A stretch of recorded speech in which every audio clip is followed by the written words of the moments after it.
আপনারা কিছু পেয়েছেন? না স্যার, এমনিতেই তো জানা যায় যে কিভাবে আগুন লেগেছে, কিন্তু এখানে তো বোঝাই যাচ্ছে না যে আগুন লাগার কারণটা কি। আচ্ছা, দেখো অ্যাম্বুলেন্স কত দূর এলো। ঠিক আছে স্যার।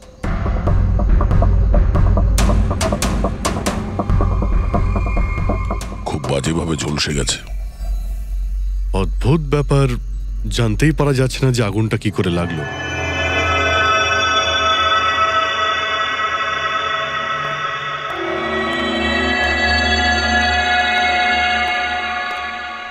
কিভাবে হলো এইসব? সবকিছু তো একদম ঠিক ছিল, জানি না আগুন কি করে লাগলো। এতজন মানুষের অভিশাপ তো লাগবেই, তাই না? এই কি বললে তুমি? আমি জানতে পেরেছিলাম স্যার যে দিলীপ স্যার কোনো কোর্টের কেসে ফেসে গেছিলেন। খুব বড়সড় কেস ছিল স্যার, কিন্তু কিছুদিন আগে ছাড়াও পেয়ে গেছিলেন।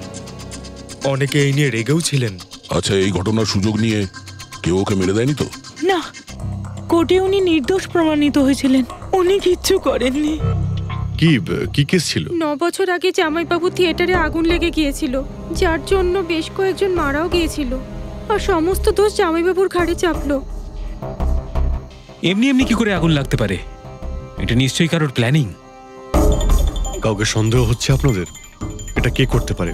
যে কেউ করতে পারে, অনিতাও করতে পারে। কোন অনিতা? টনির ওয়াইফ, ও এখানে এসেও ছিল।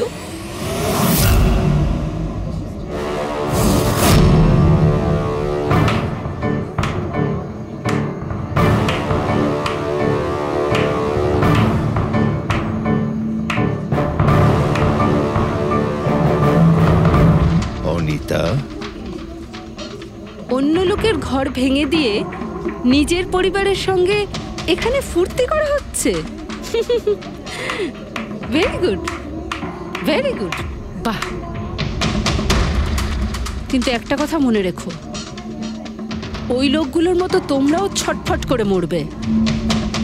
সিকিউরিটি! এই চুপ, একদম চেঁচাবি না। বের করো একে বাইরে, বের করো। চলুন ম্যাম, বাইরে চলুন। আউট। মনে হচ্ছে তোদের কি পরিণতি হবে তা নিয়ে কোনো মাথা ব্যথা নেই। তোদের খারাপ সময় শুরু হয়ে গেছে, মনে রাখিস। তুই আমার টনির সাথে যা করেছিস না, মনে রাখিস এরপরে তুই আর বেশি দিন বাঁচবি না, শুনেছিস? তুই এই নিয়ে যাবে কে? তুই আর বাঁচবি না, নরকে যাবি তুই। আর তাকে দেখছো কি? নিয়ে যাবে কে? তোকে নরক যন্ত্রণা ভোগ করতে হবে, ছটফট করে মরবি তুই, মনে রাখিস। আরে যা।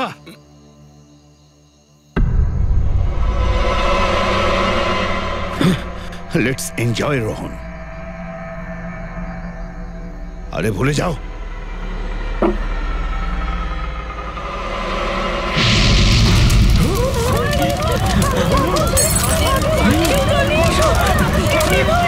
দিলীপ আর রোহনকে যে কেসে ফাঁসানো হয়েছিল, সেই কেসেই কোর্ট টনিকে শাস্তি দিয়েছিল। আচ্ছা, কে জানতো যে আপনারা এখানে রেস্টুরেন্টে আসবেন? জানি না স্যার। আচ্ছা, দিলীপ বাবু আসার আগে এই চেয়ারের আশেপাশে কাউকে দেখেছিলেন? কোনো অচেনা কাউকে? না স্যার, কাউকেই দেখিনি স্যার।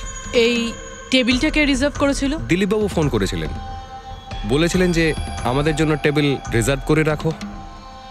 সবসময় এখানেই বসতেন, এই টেবিল এই চেয়ারেই। রেগুলার কাস্টমার ছিলেন আমাদের। কারোর আগে থেকে জানা ছিল যে দিলীপ এখানে এই চেয়ারে বসবে? স্যার, চেয়ারের আশেপাশে তো এমন কোনো জিনিস নেই যা দিয়ে আগুন লাগতে পারে। এ তো অদ্ভুত ধরনের মিস্ট্রি। সিসিটিভি ক্যামেরা,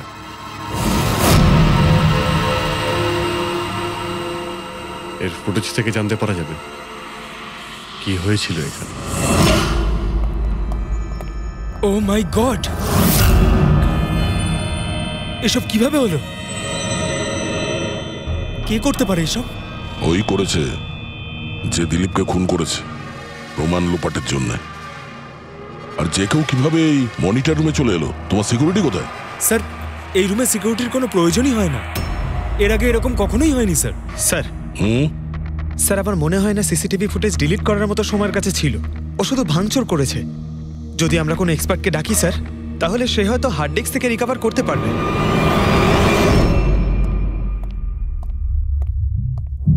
স্যার হ্যাঁ? স্যার 9 বছর আগে দিলীপ আর রোহনের একটা থিয়েটার ছিল যেটায় আগুন লেগে গিয়েছিল। এক্সিট এন্ট্রির দরজা বন্ধ থাকার কারণে 12 জন লোক আগুনে পুড়ে মারা যায়। ভিকটিমদের ফ্যামিলি যখন কেস করে তখন ইনভেস্টিগেশনে জানা যায় যে সেই সময় একজন গার্ড ছিল। হ্যাঁ, টনি। হ্যাঁ স্যার। স্যার কোর্টে এটা প্রমাণ হয়ে গিয়েছিল যে টনি অনেক মদ খেয়েছিল, আর মদের নেশা সে এতটাই চুর ছিল যে ইমার্জেন্সি এক্সিটের দরজাও খুলতে পারেনি। হ্যাঁ, কিন্তু এই টনির স্ত্রী অনিতা এটা মানতে রাজিই নয় যে ভুলটা টনি করেছিল। স্যার শুধু উনিই নন, অনেক আর্টিকেল এবং নিউজ পেপারও কিন্তু কোর্টের সিদ্ধান্তের ব্যাপারে কথা বলেছিল। যখন এই ঘটনাটা ঘটেছিল তখন দিলীপ আর রোহনের বিরুদ্ধে সলিড এভিডেন্স ছিল, কিন্তু তারপর কেস চলতে থাকলো। 9 বছর হয়ে গেল। কিছু প্রত্যক্ষদর্শী বয়ান বদলে দিল, আর কিছু লোক বাইরে চলে গিয়েছিল। স্যার, দিলীপ আর রোহন নিশ্চয়ই টাকা আর ক্ষমতার অপব্যবহার করেছে, আর এই কথাটা নিশ্চয়ই টনি জানতে পেরেছিল। ওই হয়তো পাঠিয়েছে অনিতাকে দিলীপকে মারার জন্য। কিন্তু ফেডরিক, যখন অনিতা ওখানে ছিলই না, তাহলে আগুন লাগালো কি করে? না না, সিকিউরিটি লোকেরা তো ওকে বাইরে বের করছিল ওই রেস্টুরেন্ট থেকে। এমন কি জিনিস ছিল যার জন্য হঠাৎ করে আগুন লাগলো? স্যার হয়তো ডক্টর সালুংখে আমাদের কোনো হেল্প করতে পারে। না হলে অনিতা।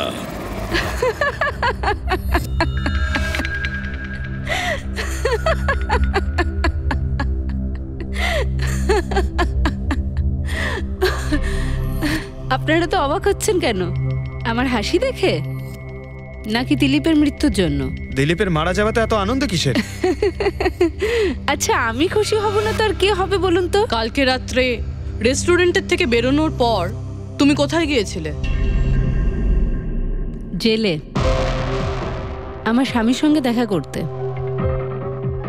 ওয়ার্ডেনের কাছে সমস্ত রেকর্ড আছে, আপনারা চাইলে চেক করতে পারেন। সেটা তো আমরা করবই। আর এইটাও যে তুমি ওই আগুনটা লাগালে কিভাবে? কোনো কালো জাদু করেছিলে তুমি? দিলীপের গায়ে হঠাৎ করে আগুন লাগলো কি করে? কালো জাদু জানলে অবশ্যই প্রয়োগ করতাম, কিন্তু আমি খুব খুশি হয়েছি। দিলীপও ঠিক সেইভাবেই ছটপট করে মরেছে যেভাবে 9 বছর আগে ওই নিরীহ লোকগুলো মারা গেছিল, যেটা শাস্তি এখন আমার স্বামী টনি ভুগছে। তুমি এইটা কিভাবে বলতে পারো যে টনির কোনো ভুল ছিল না? তুমি তো ওখানে ছিলেই না। আমি ওখানে ছিলাম না, কিন্তু টনি এখানে ছিল। সেদিন ওর শরীর খারাপ ছিল। ওর মালিকদের মানে রোহন আর দিলীপকে বলে তাড়াতাড়ি বাড়ি চলে আসে আগুন লাগার অনেক আগেই। ভুল ওদের দুজনের ছিল। ওরাই পুরনো দরজা ঠিক করায়নি, যার জন্য ওখানে আগুনে পুড়ে অনেক লোক মারা গেছিল। আমার স্বামীর নয়, ওদের দুজনের দোষ ছিল। তাতে তোমার নিশ্চয়ই খুব রাগ হয়েছিল, ওদেরকে মেরে ফেলারও ইচ্ছে হয়েছিল। 12 জন মারা গেছিল ওখানে। আমার থেকে অনেক বেশি রাগ ওদের পরিবারের লোকেদের হয়েছিল, কিন্তু এখন হয়তো ওরা খুব খুশি দিলীপের মৃত্যুর খবর শুনে। খুব খুশি হয়েছে। ওরা আরো বেশি আনন্দ পাবে যেদিন রোহন পুড়ে মরবে।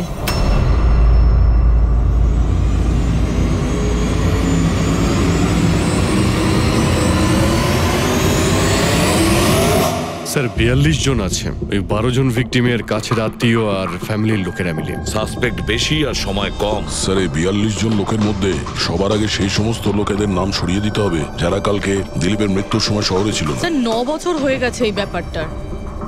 হয়তো অনেক মানুষ দেশ ছেড়েও চলে গিয়েছে, আর কিছু লোক হয়তো এই পৃথিবীতেই আর নেই। তারপরেও খোঁজ তো নিতে হবে। দেখো কজন শহরে ছিল যখন দিলীপের মৃত্যু হয়।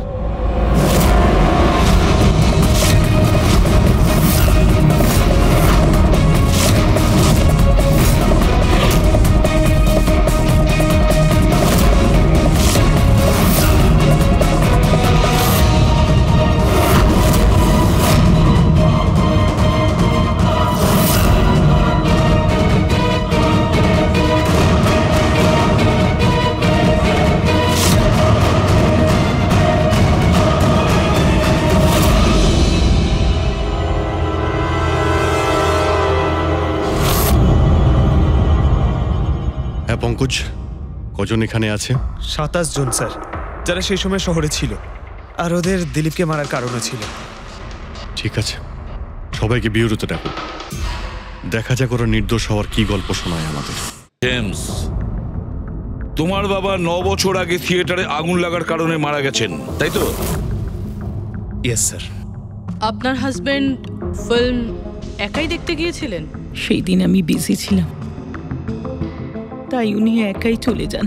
কালকে রাত্রে কোথায় ছিলে তুমি? স্যার আমি আমার বন্ধুদের সঙ্গে ছিলাম। স্যার আমি পাসপোর্ট অফিসে গেছিলাম। ওই দুজনকে আমি এমনি এমনি ছেড়ে দেব না। তো কি করেছিলে তুমি? ভেবেছিলাম যে দিলীপের সাথে ফেস টু ফেস দেখা করব, আর ওকে জিজ্ঞেস করব যে তুমি এরকম কেন করলে। স্যার তারপরে আমি আমার বন্ধুদের সাথে বাড়িতে যাই। আমি আমার ওয়াইফের সাথে মলে ছিলাম। স্যার আমার বন্ধুদের জিজ্ঞাসা করতে পারেন। স্যার যদি ওর সাথে আমার দেখা হতো তাহলে ও রেস্টুরেন্টে বেঁচে ফিরতো না। দিলীপ ওর কর্মের শাস্তি পেয়ে গেছে। আমি রেস্টুরেন্ট থেকে জানতে পারলাম যখন যে দিলীপের সাথে কি হয়েছে, তখন মনে শান্তি পেলাম স্যার। আর বাকি থাকলো রোহন, ও তার কর্মের শাস্তি নিশ্চয়ই পাবে। এবার এই 27টা নামের মধ্যে তাদের নামগুলো রেখে দাও যারা ঘুরিয়ে ফিরিয়ে উত্তর দিচ্ছিল, আর যারা নিজেদের উত্তর অনেক আগে থেকেই তৈরি করে রেখেছিল।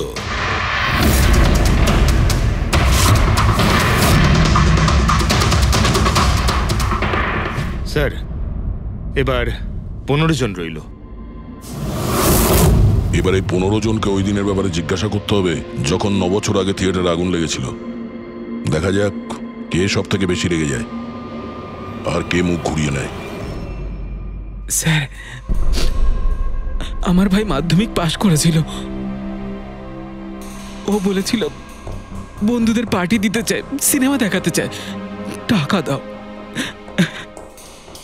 স্যার আমি সেই জন্য ওকে টাকাও দিয়েছিলাম। হয়তো ওই টাকাটা আমার ওকে দেওয়া একেবারেই উচিত হয়নি স্যার। যে এই কাজটা করে থাকুক খুব ভালো করেছে। আজকে আমি খুশি, আজ আমি খুব খুশি। কুমারবাবু, আপনি ইউনিভার্সিটিতে ফিজিক্সের প্রফেসর, তাই তো? Yes sir, head of the department physics. কিন্তু আমার নিজের ছেলেরই পড়াশোনায় কোনো ইন্টারেস্টই ছিল না। অনেক বকেছি আমি ওকে, কিন্তু তাতে কোনো রকম কোনো লাভই হয়নি। 1 নম্বরের বদমাইশ হয়ে উঠেছিল। সেদিনও কলেজ বাঙ্ক করে বন্ধুদের সাথে সিনেমা দেখতে চলে গিয়েছিল। আর স্যার তারপর ও আর কোনোদিন বাড়ি ফিরে আসেনি। হিমেশ, রাইট? তুমি কন্ট্রাক্টর না? হ্যাঁ স্যার। হিমেশ, 9 বছর আগে তুমি তোমার স্ত্রীর সঙ্গে সিনেমা দেখতে গিয়েছিল ওই সিনেমা হলে? আমাদের নতুন নতুন বিয়ে হয়েছিল, স্যালোনির সাথে সিনেমা দেখতে গিয়েছিলাম। ওর খুব খিদে পেয়েছিল, আমি সিঙ্গাড়া আনতে বাইরে গেছিলাম। আমি ওখানে ফিরে গিয়ে দেখলাম ওখানকার দরজা লক হয়ে গেছে, আর ভেতর থেকে লোকেদের চিৎকার চেঁচামেচি শোনা যাচ্ছিল, আর খুব ধোঁয়া বেরোচ্ছিল ওখান থেকে। আমি স্যার দরজা খোলার অনেক চেষ্টা করেছিলাম, আমি খুব চেষ্টা করেছিলাম। আমি পাগলের মতো দরজায় ধাক্কা দিতে থাকি। সালোনি সালোনি সালোনি বলে আমি চিৎকার করতে থাকি, কিন্তু আমি কিচ্ছু করতে পারিনি স্যার। আমি কিচ্ছু করতে পারিনি, আমার সালোনিকে আমি বাঁচাতে পারিনি। ওখানে তো একটা গার্ডও ছিল না, টনি? ও কি দরজা খোলেনি? ছিল না স্যার। ওখানে কোনো গার্ড মানে আর কাউকে দেখেছিলে তুমি? কেউ ছিল না স্যার, কেউ ছিল না। আমি 9 বছর আগে কোর্টে যে কথা বলেছি আজও তাই বলছি। যখন সিনেমা হলে আগুন লেগেছিল তখন টনি ওখানে ছিল না স্যার।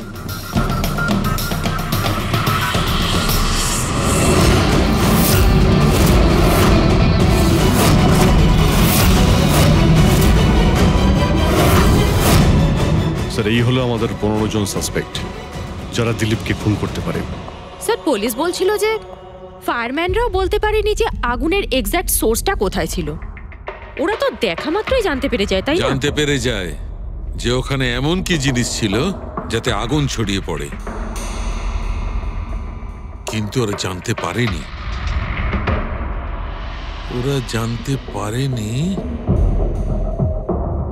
ওরা এই জন্য জানতে পারেনি কারণ ওই জিনিসটার না ছিল কোনো গন্ধ, না ছিল রং। Exactly sir. যদি এটা লিকুইড হতো না তাহলে দিলীপ নিশ্চয়ই বুঝতে পারতো ওই চেয়ারটায় বসা মাত্রই। আর পাউডার থাকলে আমরা টেস্ট করে পেয়ে যেতাম। তার মানে এটা তো গ্যাস। তার মানে হচ্ছে এটা ছিল গ্যাস। গ্যাস? এই জন্য ওই ফায়ারম্যান জানতে পারেনি যে কিসের জন্য আগুন লেগেছিল। ইনফ্লেমেবল গ্যাস বস, যার শুধু একটা স্পার্কের দরকার হয় জ্বলে উঠবার জন্য।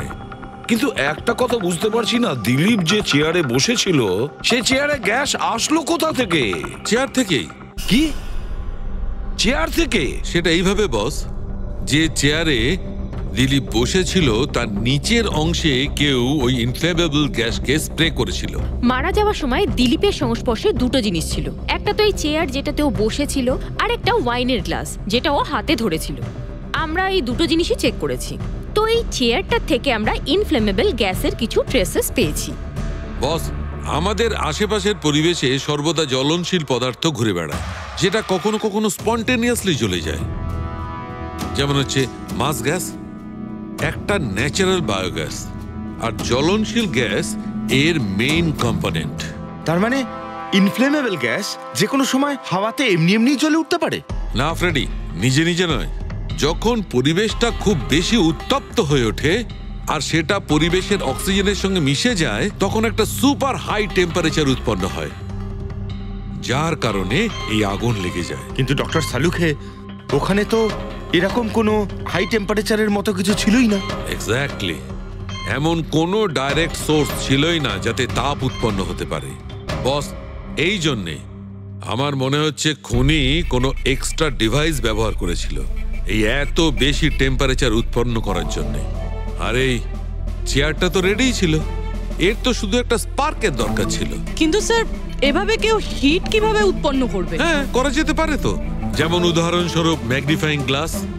ম্যাগনিফাইং গ্লাস দিয়ে সূর্যের রশ্মিকে বিশেষভাবে ফোকাস করে আমরা ছেলেবেলায় কাগজ পড়াতাম।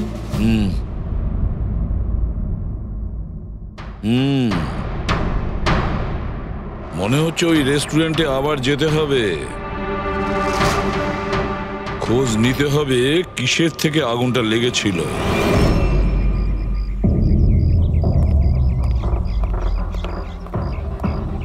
সব জায়গায় দেখে ফেলেছি স্যার, কিন্তু এমন কিচ্ছু খুঁজে পেলাম না যাতে আগুন লাগতে পারে। আর এটা ওপেন এয়ার রেস্টুরেন্ট। যখন খুনি দিলীপের চেয়ারের নিচে ওই ইনফ্লেমেবল গ্যাস স্প্রে করেছিল, কেউ তো দেখেছিল। সেটাই তো, চেয়ারে হঠাৎই আগুন লেগে যায় আর দিলীপ পুড়ে মারা যায়। কেউ কিছু দেখেনি, আর না আমরা কোনো প্রমাণ পাচ্ছি। স্যার, ওই data expert CCTV footage recover করে ফেলেছে, আপনারা দেখতে পারেন স্যার। গুড। দয়া, তুমি গিয়ে দেখো, ততক্ষণ আমি এখানে দেখছি কিছু পাওয়া যায় কিনা। স্যার, দিলীপ আর ওর ফ্যামিলি আসার 15 মিনিট আগের ফুটেজ এটা।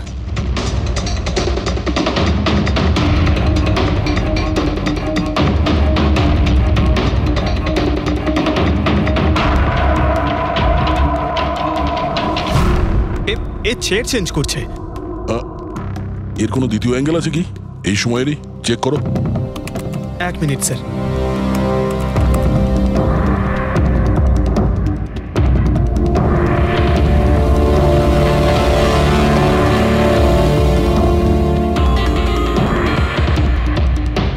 ও চেয়ারটার সঙ্গে কি করছে? গ্যাস স্প্রে করছে নাকি? হ্যাঁ, ও নিজের চেয়ারে গ্যাস স্প্রে করলো, আর ও নিজের চেয়ারের সঙ্গে ওই চেয়ারটা বদলে দিল যেটাই দিলীপ বসতো।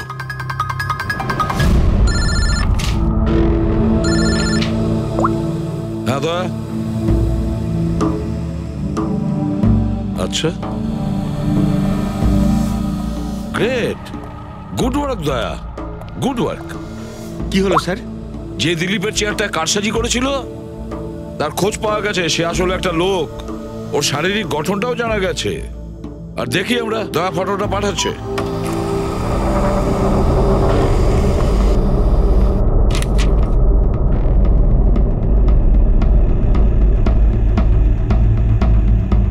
খুনি এই বাকি লোকগুলোর মধ্যেই কেউ একজন, এদেরই মধ্যে কেউ। আর এবার এর পরের শিকার রোহান।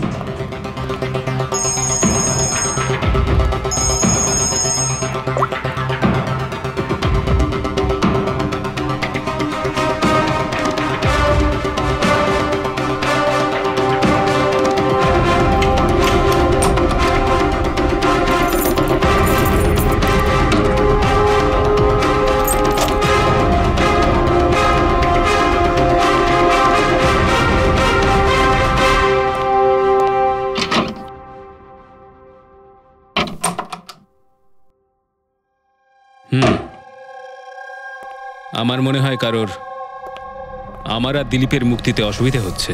আমার প্রাণের ঝুঁকি আছে এখানে। I'll talk you later, bye. Sir, everything is okay. All right, তুমি এখানেই থাকবে আর কাউকে ভেতরে ঢুকতে দেবে না। Be alert, okay? Okay sir.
কি হয়েছিল এখানে আর কিভাবে?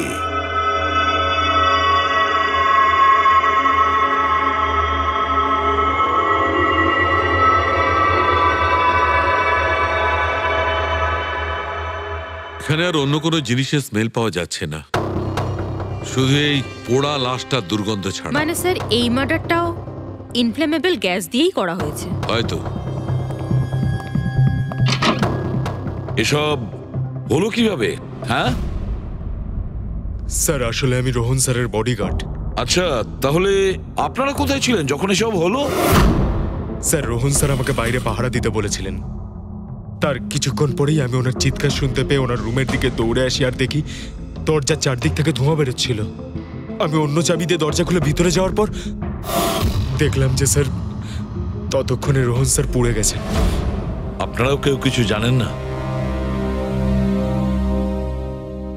অদ্ভুত ব্যাপার, রুমের মধ্যে কোনো সূত্র পাচ্ছি না, শর্ট সার্কিট হয়নি, পর্দাটা ভেতর থেকে বন্ধ, এই উইন্ডোজটা পার্মানেন্টলি ক্লোজড, কেউ বাইরে থেকে ভেতরেও আসতে পারবে না, আর বাইরে থেকে ভেতরে কোনো ভিউও নেই, কেউ দেখতেও পাবে না। তাহলে লোকটা মরলো কিভাবে? এটার থেকে আগুন লেগেছে বস।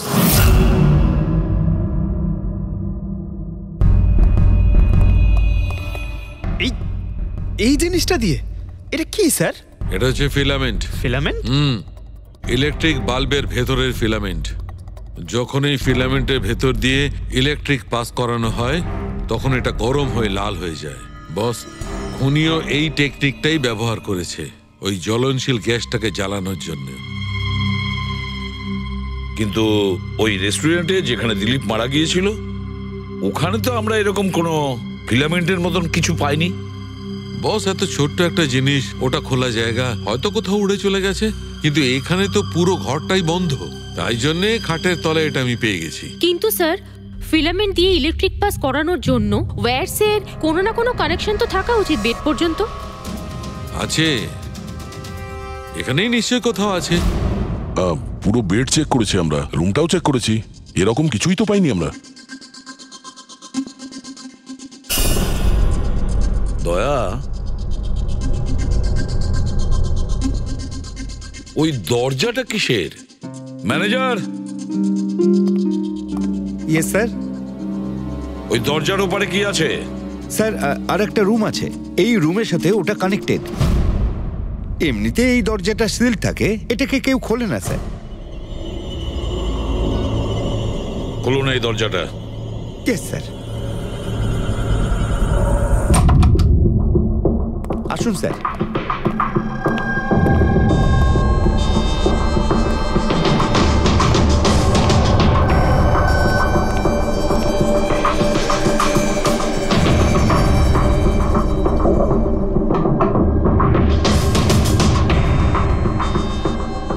আচ্ছা ম্যানেজার বাবু, কার রুম এটা? কে থাকে এই রুমটাতে? কোনো একজন গেস্ট স্যার, ডিটেলস চেক করতে হবে। দেখুন।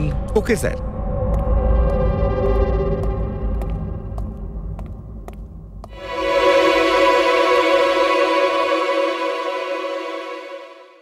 স্যার, ওখানে ওই রুমের মধ্যে যা হয়েছে স্যার সব এই রুম থেকেই করা হয়েছে স্যার। কিন্তু যদি কারেন্ট এই রুম থেকে পাস করা হয়ে থাকে তাহলে এখান থেকে বেড পর্যন্ত কোনো না কোনো ওয়্যার তো থাকা উচিত। আর যদি থেকে থাকে তাহলে রোহন নিশ্চয়ই সেটা দেখতে পেয়েছে। হ্যাঁ, হয়তো ওর বডিগার্ডও দেখে থাকবে। ডাকো তো ওর বডিগার্ডকে। আপনি এদিকে আসুন।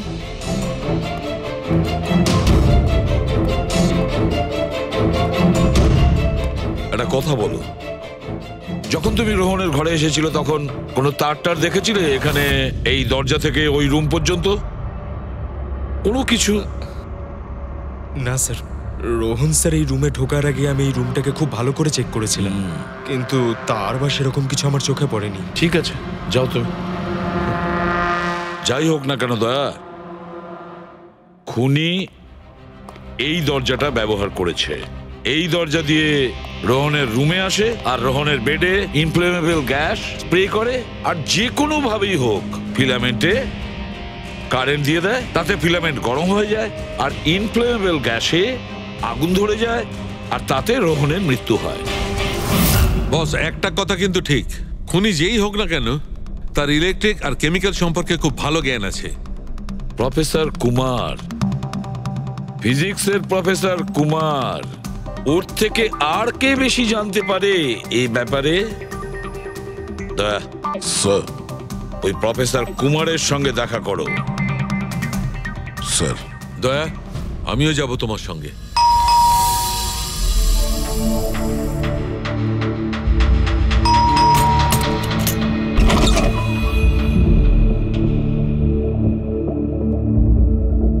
প্রফেসর কুমার আছেন বাড়িতে? হ্যাঁ আছেন, কিন্তু আপনারা? সিআইডি। সিআইডি? সব ঠিক আছে তো স্যার? হ্যাঁ, ওনাকে কিছু জিজ্ঞাসা করার আছে। কোথায় উনি? বাইরে বাচ্চাদের পড়াচ্ছেন, আমি ডেকে আনছি। ঠিক আছে ঠিক আছে, আমরা দেখছি।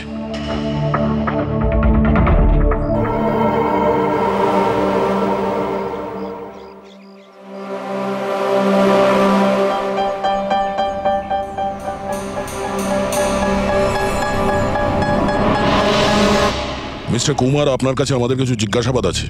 বলুন, কি জানতে চান? আপনি এটাকে চেনেন? এটা তো ফিলামেন্ট। গুড, ঠিক চিনেছেন আপনি। আপনি জানেন আমরা এই ফিলামেন্টটা কোথা থেকে পেয়েছি? সেটা তো আপনারাই বলতে পারবেন কোথা থেকে পেয়েছেন। রোহনের বিছানার নিচে। কাল রাত্রে রোহন ওই বিছানাতেই পুড়ে মারা গেছে। হোয়াট? রোহনও মারা গেছে? কাল রাত্রে আপনি কোথায় ছিলেন?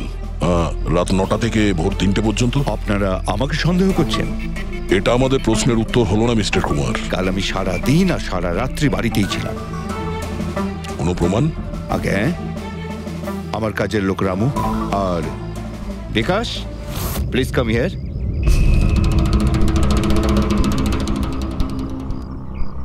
Yes sir.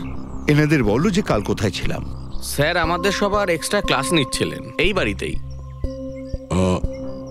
কটা থেকে কটা পর্যন্ত? স্যার সন্ধ্যা 6টা থেকে ভোর 5:30 পর্যন্ত। সামনেই আমাদের এক্সাম, তাই আমরাই স্যারকে রিকোয়েস্ট করেছিলাম এক্সট্রা ক্লাস করানোর জন্য। ঠিক আছে স্যার, তুমি যাও বাবা। স্যার, আমার আরো 5 জন স্টুডেন্টস আছে যারা কাল সকাল 9টা থেকে 5:30 পর্যন্ত আমার কাছে ছিল। বলেন তো ওদেরও ডাকি? ঠিক আছে, এবার আমি যেতে পারি স্টুডেন্টদের পড়াতে? Please please. Thank you.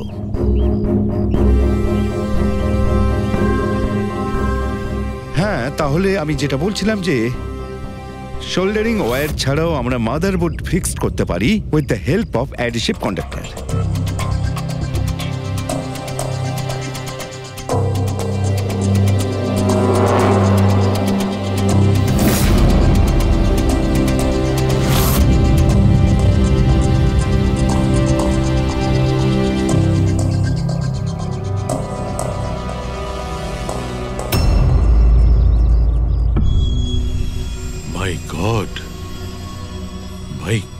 আরে ভাই, কি ব্যাপারটা? কি?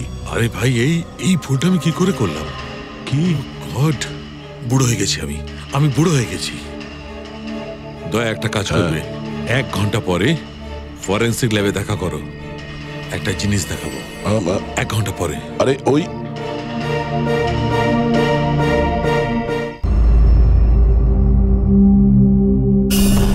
হ্যাঁ বস, একটা কাজ করো, এই সুইচটা দিয়ে ওই বাল্বগুলোকে জ্বালাও। এই সুইচ দিয়ে? এই সুইচ দিয়ে? হ্যাঁ হ্যাঁ, এই সুইচটা দিয়ে। আরে এর মধ্যে কোনো কানেকশন দেওয়া নেই, কিভাবে জ্বলবে? তুমি প্রশ্ন করো না, কখনো কখনো আমার কথাটাও মেনে নাও। কখনো কখনো। এই অন করলাম। কই স্যার, কিছুই তো হলো না। হবে হবে। আরে কি হবে? কিছুই হবে না। হবে ভাই, বিলিভ মি, হবে। 1 মিনিট। আরে ওর শরীর ঠিক আছে তো? হ্যাঁ স্যার, জানি না কি হয়েছে, প্রফেসর কুমারের সঙ্গে দেখা করে আসার পর থেকেই উনি বাল্ব নিয়ে খেলে যাচ্ছেন। একটা কথা বলো, ওই ফিঙ্গারপ্রিন্ট গুলোর খবর কি, যেগুলো তুমি হোটেলের লোকেদের কাছ থেকে নিয়েছিলে আর ওই রুমটা থেকে নিয়েছিলে? স্যার, অনেক ফিঙ্গারপ্রিন্টস পাওয়া গেছে, কিন্তু সবগুলো স্টাফ মেম্বারসদেরই, এছাড়া আর কারোর পাওয়া যায়নি। এটা কিভাবে সম্ভব? এই যে দাদা, একটু এই দিকেও দেখুন। হ্যাঁ হ্যাঁ, দেখছি। হ্যাঁ,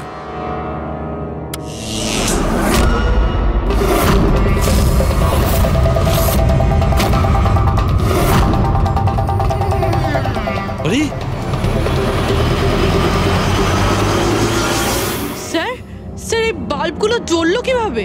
এ কি কাণ্ড করলেন ডক্টর সালুকে? কোনো তার ছাড়াই আপনি সবকটা বাল্ব জ্বালিয়ে দিলেন।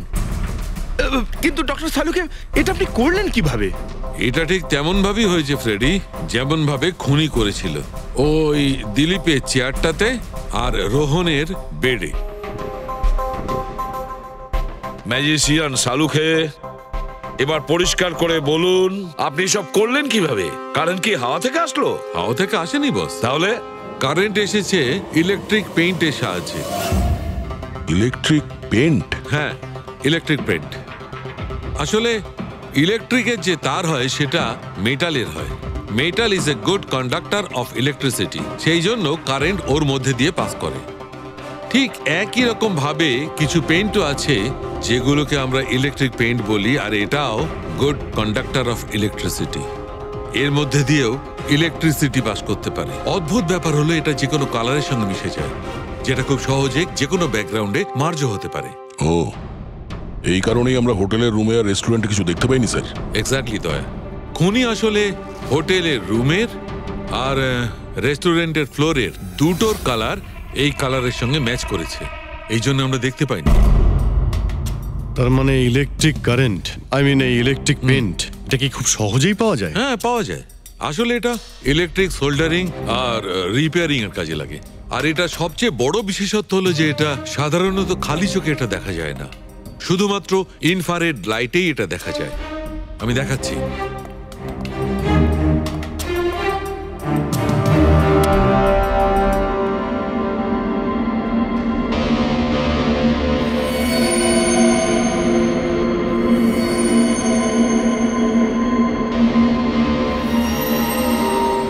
দেখেছো বস? হ্যাঁ, খনিও ঠিক এইভাবেই ইলেকট্রিক পেইন্টের ব্যবহার করেছে আর এই সার্কিট তৈরি করেছে।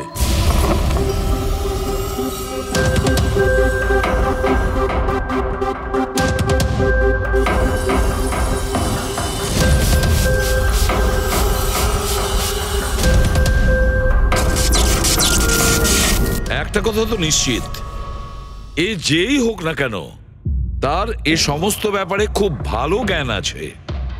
কিন্তু স্যার, এদের মধ্যে খুনি কে?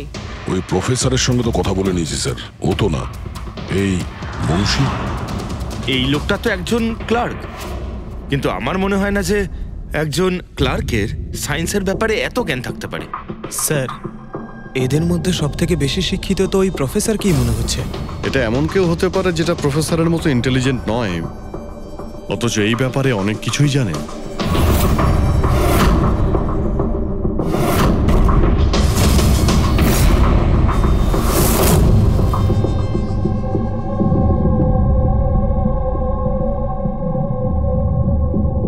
সেই লোকটা অভিজিৎ, এই লোকটাই সে।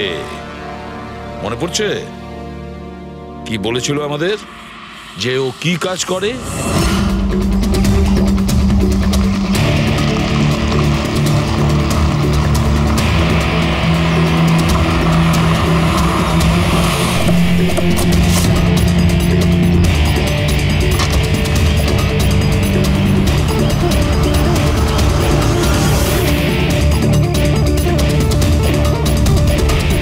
যাওয়া যাক শ্বশুর বাড়ি।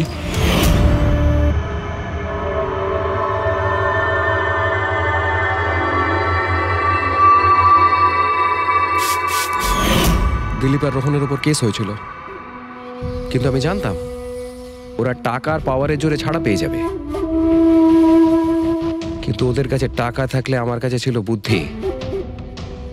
অনেক মাস ধরে ওদের আমি ফলো করেছি, ওরা কোথায় যাচ্ছে, কি করছে, কার সাথে দেখা করছে, সবকিছু। আর শেষ পর্যন্ত ওদের দুজনকে মারার উপায় আমি পেয়েই যাই, ইলেকট্রিক পেন্ট আর সার্কিটের মাধ্যমে। এই দুটো জিনিসের বিষয়ে আমি খুব ভালো করে জানতাম। ব্যাস, দিয়ে দিলাম দুজনকে শাস্তি। দুজনকে মেরে ফেলেছি জ্যান্ত পুড়িয়ে, যেভাবে ওরা আমার সালোনিকে মেরেছিল। হিমেশ, তোমার স্ত্রীর সঙ্গে যা কিছু হয়েছে সেটার জন্য আমরা সবাই দুঃখিত, কিন্তু দিলীপ আর রোহনকে মেরে তুমি কি পেলে? তুমি কি ফিরে পেলে তোমার স্ত্রীকে? প্রতিশোধের আগুনে পুড়ে তুমি দুজনকে মারলে। আইন তোমাকে কোনোদিন ক্ষমা করবে না, কঠোর থেকে কঠোরতম শাস্তি হবে তোমার।